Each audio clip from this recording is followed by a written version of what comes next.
आज़ाद view YouTube channel में भलीकार। उम्मीद है तो तव्हां सब साथी ठीक ठाक हूंदा। साथियों, इन वीडियो में असां तव्हां खां पुछंदासीं ज़हनी आज़माइश ऐं जनरल नॉलेज जा इंतहाई दिलचस्प ऐं मालूमाती सवालात। जवाब ॾियण जे लाइ तव्हां वटि 10 सेकंड जो टाइम हूंदो। जेकॾहिं तव्हांखे वधीक टाइम घुर्बल हुजे त तव्हां वीडियो खे रोके सोचे पोइ जवाब ॾेई सघो था। तो साथियों, बिना कंहिं टाइम विञाइण जे पाण हलूं था पंहिंजे सवाल नंबर पहिरीं जे तरफ़। प्यारा साथियों, सवाल नंबर पहिरियों आहे त ॿुधायो त इंसानी बदन में कुल केतिरा हॾा हूंदा आहिनि। जवाब ॾियण जे लाइ तव्हां वटि कुझु सेकंड जो टाइम मौजूदु आहे। साथियों, हिन सवाल जो सही जवाब आहे त कुल 206 हॾा हूंदा आहिनि। सवाल नंबर आहे 2 त ॿुधायो त पाकिस्तान जो वॾे में वॾो हवाई अॾो कहिड़ो आहे ऐं किथे आहे। जवाब ॾियण जे लाइ तव्हां वटि कुझु सेकंड जो टाइम मौजूदु आहे। तव्हां सोचे जवाब ॾेई सघो था। साथियों, हिन सवाल जो सही जवाब आहे त पाकिस्तान जो वॾे में वॾो हवाई अॾो जना एयरपोर्ट कराची आहे। प्यारा साथियों, सवाल नंबर 3 आहे त श्रीलंका जो पुराणो नालो छा आहे। साथियों, हर सवाल जे जवाब लाइ तव्हां वटि कुझु सेकंड जो टाइम आहे। जेकॾहिं तव्हां पहिरीं दफ़ा ही वीडियो ॾिसी रहिया आहियो चैनल खे सब्सक्राइब ज़रूरु कंदा। प्यारा साथियों, हिन सवाल जो जवाब आहे त श्रीलंका जो पुराणो नालो साइलून आहे। प्यारा साथियों, सवाल नंबर आहे 4 ॿुधायो त टेलीविज़न यानी टीवी कंहिं ईजाद कयो ऐं कॾहिं ईजाद कयो।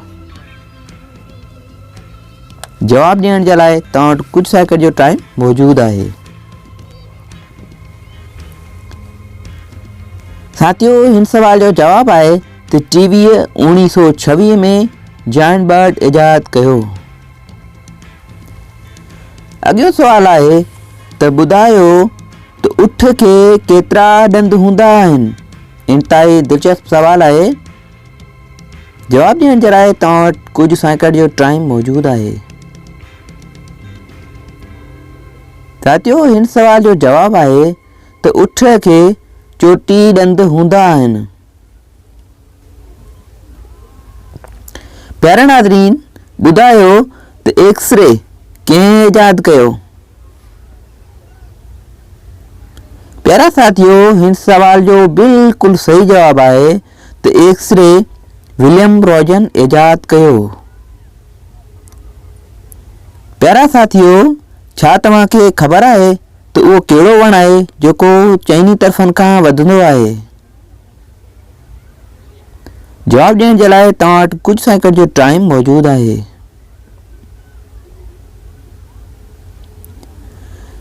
साथियों, हिन सवाल जो बिल्कुलु दुरुस्त जवाब आहे त बड़ जो वणु। साथियों, अॻियो सवाल आहे त ॿुधायो त कंप्यूटर कंहिं ईजाद कयो।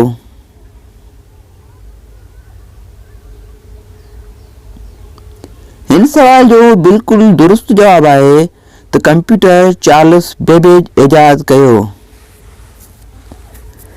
साथियों, हिन वीडियो जो आख़िरी दिलचस्प सवाल आहे त ॿुधायो त व्हाट्सएप कंहिं ईजाद कयो।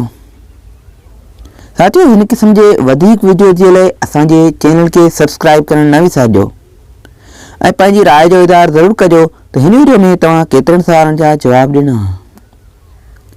ॿुधायो त व्हाट्सएप कंहिं ईजाद कयो। जवाब आहे व्हाट्सएप जैन क़ौम ईजाद कयो। साथियों, ही हुई असांजी अॼु जी वीडियो। तव्हांखे कीअं लॻी पंहिंजी राय जो इज़हार ज़रूरु कंदा।